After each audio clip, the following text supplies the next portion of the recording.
प्रिय विद्यार्थियों नमस्ते। आपका आपके अपने YouTube चैनल में हार्दिक स्वागत अभिनंदन। मैं हूं डॉक्टर सत्य मुदिता स्नेही, असिस्टेंट प्रोफेसर संस्कृत। आज हम महाकवि श्री हर्ष का सामान्य जीवन परिचय और उनकी कृतियों के बारे में जानकारी प्राप्त करेंगे और अगले वीडियो में उनका जो मुख्य ग्रंथ है नेशद चरितम उसके बारे में विस्तार से जानेंगे। तो आज देखिए महाकवि श्री हर्ष का व्यक्तित्व और कृतित्व। जैसा कि आपको स्क्रीन पर दिखाई दे रहा है, महाकवि श्रीहर्ष 12वीं सदी का उत्तरार्ध इनका समय माना जाता है। अब ये समय क्यों माना जाता है? क्योंकि यह इन्होंने स्पष्ट रूप से अपने ग्रंथों में जो उल्लेख किया है उसके आधार पर प्रमाणित होता है और इसमें कहीं कोई शंका संदेह नहीं है कि इनका समय 12वीं सदी का उत्तरार्ध नहीं है, यानी कि है। तो देखिए स्क्रीन पर जैसा आपको दिखाई दे रहा है कि संस्कृत के महाकवियों की एक बहुत लंबी चौड़ी परंपरा रही है। उस परंपरा में बहुत ही समादरणीय कवि हैं महाकवि श्रीहर्ष, और इन्होंने नेषदीय चरितम नामक एक महाकाव्य लिखा है। महाकाव्य आप जानते हैं कि ऐसा ग्रंथ होता है जो सर्गों में बंद होता है और जिसमें बहुत व्यापक विस्तार होता है, किसी छोटी घटना का विस्तार होता है और कोई बड़ी घटना भी हो सकती है। तो यहाँ पर श्री हर्ष ने जो नेषदीय चरित लिखा है उसमें निषद देश का एक राजा है, उसका चरित्र का वर्णन है, नेषदीय चरितम, इसलिए इसका नाम पड़ा। नेषद देश के राजा यानी निषद देश के राजा नेषद का चरित्र जिसमें वर्णित है, ऐसा महाकाव्य नेषदीय चरितम कहलाया। और आपको पता है कि महाकवि भारवी भी हैं जिन्होंने लिखा है, क्या लिखा है, किरातार्जुनीयम ग्रंथ लिखा है। शिशुपाल वध लिखा है माघ ने। तो भारवी और माघ ये दो जो कवि हैं उनकी परंपरा के ही ये कवि हैं। बृहदतई एक कहा जाता है संस्कृत की बृहदतई, उसमें सबसे जो समादरणीय कवि हैं वो श्रीहर्ष हैं, क्योंकि महाकवि भारवी ने जो ग्रंथ लिखा है उसमें है किरातार्जुनीयम है वह, उसमें है 18 सर्ग, और शिशुपाल वध लिखा है माघ ने तो उसमें है 20 सर्ग, और महाकवि जो श्रीहर्ष ने नेषदीय चरितम लिखा है उसमें है 22 सर्ग। तो आपको ये आसानी से याद रह जाएगा, 18, 20 और 22 क्रमशः भारवी, माघ और श्रीहर्ष की कृतियों में उपलब्ध सर्गों की संख्या है। तो जैसे भारवी और माघ ने जो की है काव्य शैली यूज़, वैसी बल्कि उससे भी बढ़कर इन्होंने की है। तो इस महाकाव्य की परंपरा में इनके ग्रंथों में कल्पना की दूरगामिता मिलती है, हमें श्रृंगार के विविध विलास मिलते हैं और पांडित्य प्रदर्शन हुआ है इनका। इसकी दृष्टि से श्री हर्ष का नेषदीय चरित्र ग्रंथ बहुत अधिक प्रसिद्ध हुआ है। इन तीनों में भी मतलब भारवी, माघ और श्रीहर्ष में श्रीहर्ष ज़्यादा आदरणीय कवि हैं। श्रीहर्ष के जीवन के संबंध में और समय के संबंध में कोई भी विवाद नहीं है। इन्होंने प्रत्येक सर्ग के अंतिम श्लोक के 2 चरणों में अपने माता पिता का नाम याद किया है, नाम उल्लेख किया है। प्रत्येक सर्ग का अंतिम श्लोक, उसके भी 2 चरण, उसमें इन्होंने क्या लिखा है, वहाँ लिखा है इन्होंने पिता का नाम हीर या फिर हरि कहते हैं पर हीर। तो श्री हर्ष के पिता का नाम क्या है, हीर है, और माता का नाम मामल्ल देवी है, जो है ये कान्यकुब्ज नरेश जो हैं विजय चंद्र तथा उनके पुत्र जयचंद्र दोनों की सभा में रहे। अब आपको पता है कान्यकुब्ज जो हैं वर्तमान में जिसे कन्नौज कहा जाता है, उसका प्राचीन नाम कान्यकुब्ज था। उसके ईश्वर यानी कि राजा थे विजय चंद्र और पुत्र था जयचंद्र। ये इतिहासपति जो राजा है जयचंद्र वही हैं ये जो संयोगिता के पिता कहे जाते हैं। तो उसके सभा में ये रहे हैं, यानी कि ये जयचंद्र और विजयचंद्र उनके आश्रयदाता थे श्रीहर्ष के।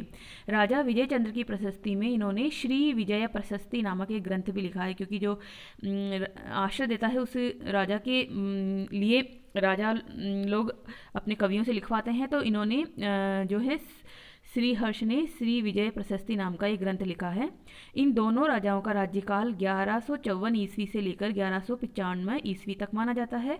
अतः श्रीहर्ष का समय 12वीं सदी का उत्तरार्ध निसंदेह रूप से प्रमाणित समय है, इसमें कोई भी शंका नहीं है, क्योंकि आपको पता है 1191-92 में तराइन के प्रसिद्ध युद्ध हुए थे, उसमें भी पृथ्वीराज जो चौहान थे उनका जो युद्ध का उल्लेख है वह तो है अलग राजा से, परंतु पृथ्वीराज चौहान के से ही युद्ध भी, जयचंद का भी युद्ध हुआ था। तो इस समय में 1195 ईस्वी में जो पृथ्वीराज चौहान का समय है वही जयचंद का भी समय है, ये आपको ध्यान रहेगा। तो श्रीहर्ष का समय 12वीं सदी का उत्तरार्ध निश्चित है। श्रीहर्ष के बारे में कुछ किंवदंतियाँ हैं, जनश्रुतियाँ हैं उनके जीवन के संबंध में भी, और उनके बाद में पांडित्य यानी कि जो उनका जो इतना ज्ञान है वो इतना प्रखर ज्ञान कैसे हुआ उसके संबंध में भी कुछ जनश्रुतियाँ हैं। कहा जाता है कि श्रीहर्ष के पिता जो हीर थे उनका प्रसिद्ध नैयायिक एक थे, न्याय कुष्मांजलि के रचयिता उदयनाचार्य के शास्त्रार्थ हुआ था। शास्त्रार्थ का मतलब क्या होता है? एक तरह से कंपटीशन जैसे होता है। अभी टीवी प्रोग्राम में क्या होता है, जब एक कोई प्रश्न पूछे और कोई उसका जवाब दे, उस तरह की प्रक्रिया को शास्त्रार्थ कहा जाता है। तो न्याय कुष्मांजलि थी एक ग्रंथ, उसके लेखक थे उदयनाचार्य जो कि नैयायिक थे। नैयायिक मतलब न्याय दर्शन के अनुयायी। न्याय दर्शन में क्या माना जाता है? न्याय दर्शन में माना जाता है कि दो होते हैं पदार्थ। तो यहाँ पर क्या हुआ कि नैयायिक थे, इनका इसके साथ शास्त्रार्थ हुआ, और जो श्रीहर्ष के पिता श्रीहीर हार गए उसमें। अब हार होने के बाद क्या हुआ, उन्हें बहुत अपमानित फील हुआ, और उसमें वह उस आघात से ही उन्होंने देह त्याग कर दिया एक तरह से, मतलब सदमा लगा एक उन्हें, और वह देह त्याग हो गए। अब देह त्याग से पूर्व यानी मरने से पूर्व अपने पुत्र को, श्रीहर्ष को, जो कि बहुत छोटी आयु का ही था, उससे उन्होंने एक वादा लिया। क्या वादा लिया, क्या प्रतिज्ञा करवाई उन्होंने प्रतिज्ञा करवाई कि तुम इतने बड़े विद्वान बनोगे कि तुम जो है मेरी इस अपमान का प्रतिकार करोगे, बदला लोगे। मतलब बदला ऐसे नहीं है कि उठा के कुछ बंदूक और जाके उसका मार देंगे, ऐसा नहीं। बदले का मतलब यहाँ संस्कृत में देखिए कितनी अच्छी परंपरा है कि बदले का मतलब है कि उससे बड़े विद्वान बनोगे तुम और उसे हराओगे, शास्त्रार्थ करोगे, उन्हें पराजित करोगे। तो श्रीहर्ष ने बचपन में जो वादा किया था उसको पूरा करने के लिए क्या किया, बहुत गहन अध्ययन किया, और गहन अध्ययन करने के बाद गंगा तट पर चिंतामणि मंत्र का जाप करते हुए भगवती त्रिपुर सुंदरी की आराधना की, और 1 वर्ष तक उस आराधना को करने के बाद त्रिपुर सुंदरी ने इनको प्रकट होकर प्रखर वेदुष्य का वरदान दिया। गंगा तट आपको पता ही है, कन्नौज वगैरह गंगा तट के उधर ही आसपास का ही इलाका है। तो वहाँ पर इन्होंने त्रिपुर सुंदरी नाम की जो देवी का मंदिर है वहाँ पर चिंतामणि नाम का जो मंत्र जाप करते हुए उसकी आराधना की, और 1 वर्ष तक आराधना के बाद देवी प्रकट हुई और उनको वेदुष्य का वरदान दिया।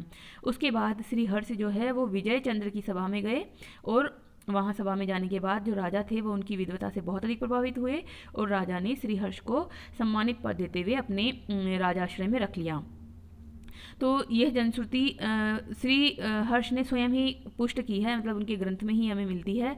उन्होंने क्या कहा है, उन्होंने कहा है कि किसी राजा से पान का बीड़ा और आसन प्राप्त होना अत्यधिक सम्मान का सूचक है, और श्री हर्ष ने स्वयं उल्लेख किया है कि उन्हें कान्य कुब्ज नरेश यानी कन्नौज के नरेश से आसन यानी गद्दी एक तरह से, और पान का बीड़ा प्राप्त होता था। यानी कि ये सम्मान के प्रतीक होते थे। किसी व्यक्ति को जैसे कहा जाता है कि कुछ भिजवाया, उपहार दिया, बहुत बड़े बड़े कुछ उपहार दिए, तो प्राचीन ज़माने में राजा जो हैं वो आसन देते थे, यानी कि एक उसके दरबार में सम्मानित आसन देते थे, और पान का बीड़ा उनके लिए भिजवाते थे उनके घर पे पुरस्कार के रूप में।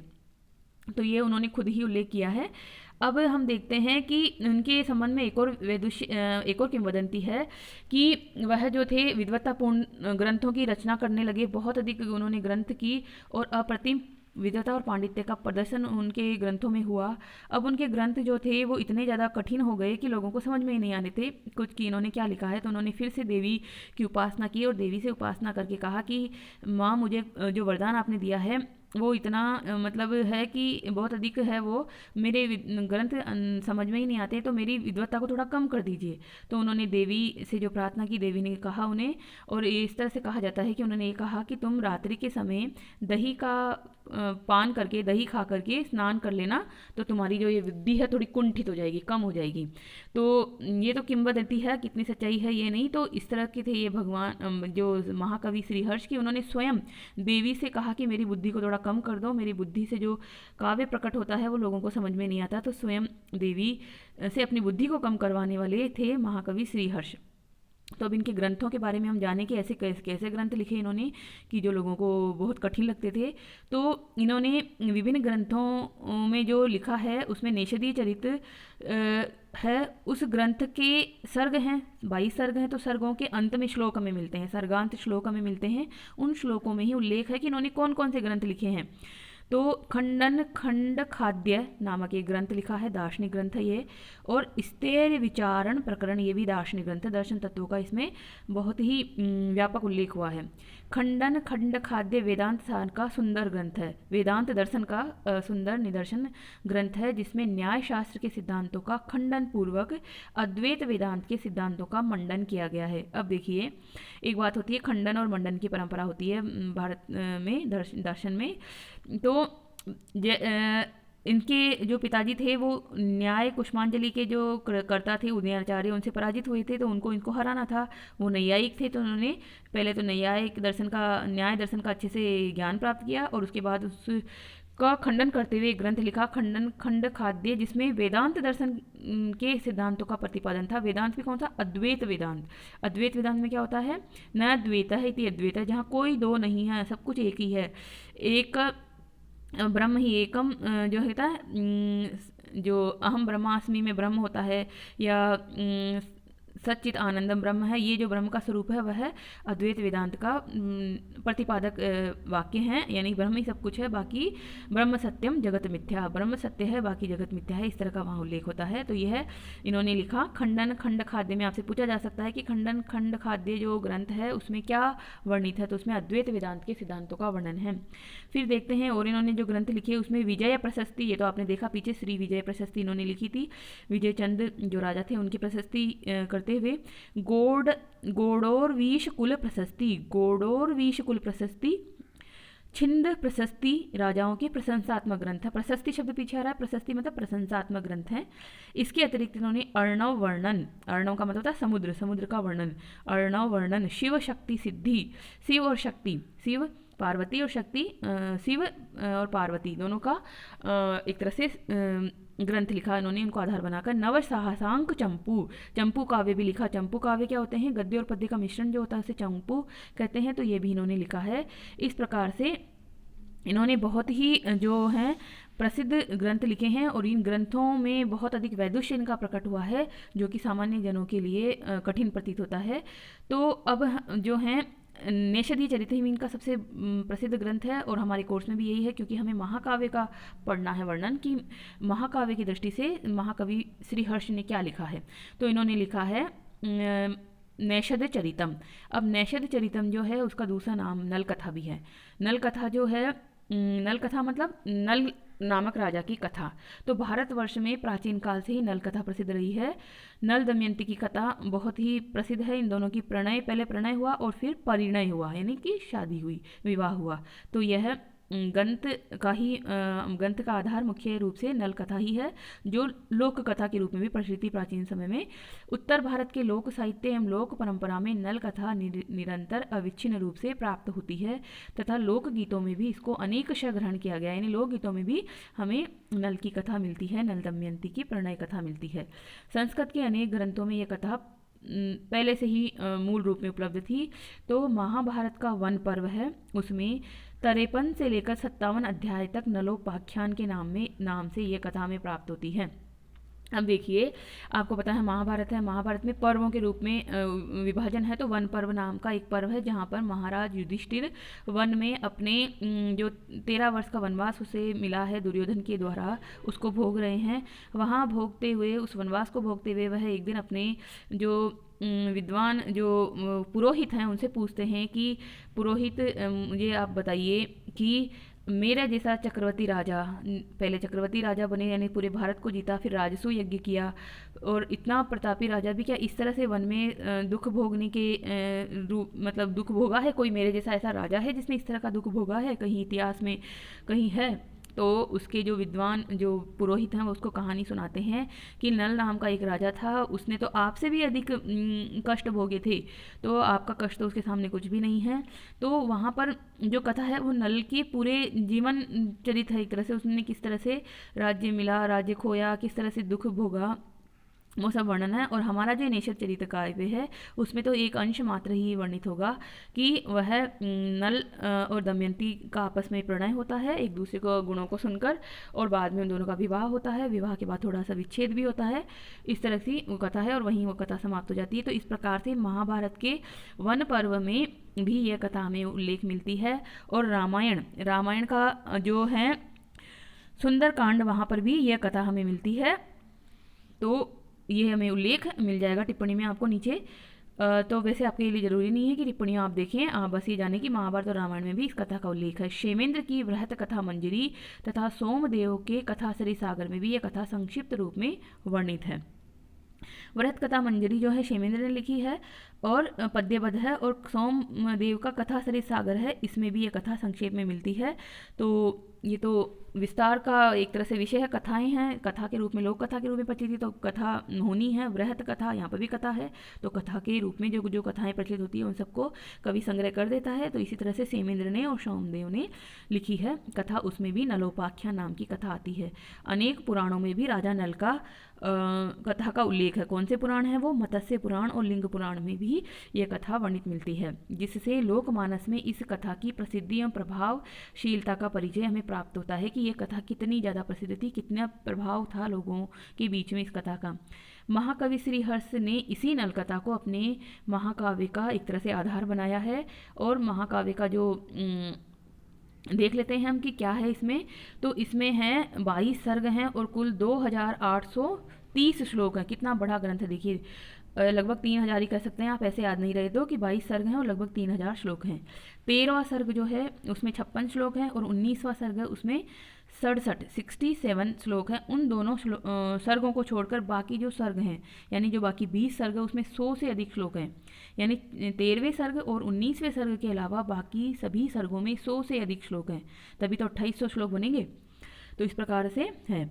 इस महाकाव्य की कथा वस्तु का मुख्य आधार क्या है? महाभारत का प्रसिद्ध नलोपाख्यान है, जो कि वन पर्व में वर्णित है। जब आरपीएससी की और जो नेट की, सेट की, यूजीसी, जेआरएफ की जो परीक्षाएं होती है उनमें पूछा जाता है कि नेषदीय चरितम का उपजीव्य महाभारत के कौन से पर्व में मिलता है, तो वन पर्व में मिलता है, इस तरह से आप बताएंगे।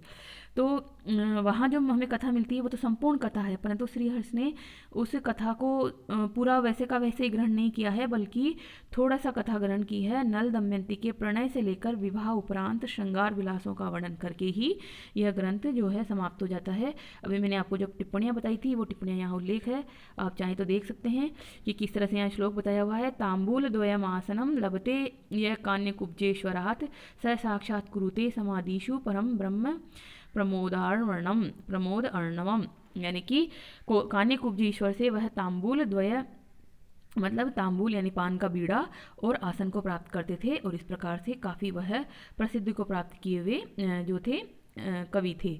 अब कथा यहीं समाप्त हो जाती है, ये कि प्रणय हुआ और उनमें विवाह भी हो गया, और विवाह होने के बाद श्रृंगारिक चेष्टाएं आती है और वहीं पर ग्रंथ समाप्त हो जाता है। जनश्रुति एक रही है कि महाकाव्य में 60 सर्ग थे, जिसमें से 22 ही प्राप्त हैं। ये जनश्रुति है, किंवदंती है।